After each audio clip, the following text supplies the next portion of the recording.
আসসালামু আলাইকুম। দেখেন ভাই ও বোনেরা, কি অবস্থা আজকে। হ্যাপি নিউ ইয়ারের বদলে যেরকম আতশবাজি বাজতেছে, তার কারণে আজকে পাখিগুলো মারা যাচ্ছে। পাখিগুলো আতঙ্কেতে, শুধু পাখি না, ছোট ছোট বাচ্চারা, বয়স্ক, বৃদ্ধ, মহিলা, পুরুষ, হার্টের রোগী, বিভিন্ন রোগে আক্রান্ত যারা আছে তারা অসুস্থ হচ্ছে এর আওয়াজে, এবং অনেকেই মারা যাচ্ছে, আমরা সংবাদ পাচ্ছি। এবং এই পাখিগুলোর যে অবস্থা হচ্ছে, এগুলো তো আপনারা সবাই দেখতেছেন। এজন্য আমাদের সরকারের ভালো পদক্ষেপ নেওয়া উচিত। বিগত সরকারেও যারা ছিল তারা এগুলোভাবে পদক্ষেপ নিতে পারে নাই, তবে এখন ডক্টর ইউনূস আছে, তার পদক্ষেপ নেওয়া উচিত।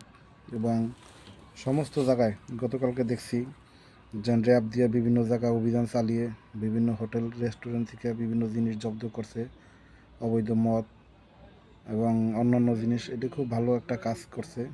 এবং পাশাপাশি যদি অন্যান্য যত সংশ্লিষ্ট যারা আছে এর সাথে এগুলো যদি সরকার ভালোভাবে ভূমিকা পালন করে, তাহলে আমাকে বাংলাদেশের অবস্থান আরও ভালো হবে।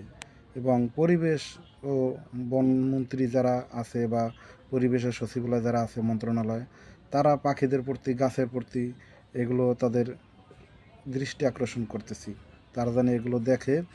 এবং এই যে ভিডিও ছাড়ছি, এটা বেশি বেশি লাইক, কমেন্ট, শেয়ার করবেন, যাতে সবাই দেখতে পারে।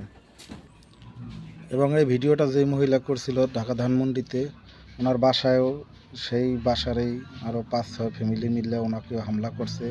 উনি একটু বকাঝকা করছিল, জেনে এরকম করে তার 2টা মেয়ে বাচ্চা, তারা আতঙ্কেতে কান্না করে উঠছে রাত্রে ঘুমের সময়, তাদের উপরে হামলা হয়েছে।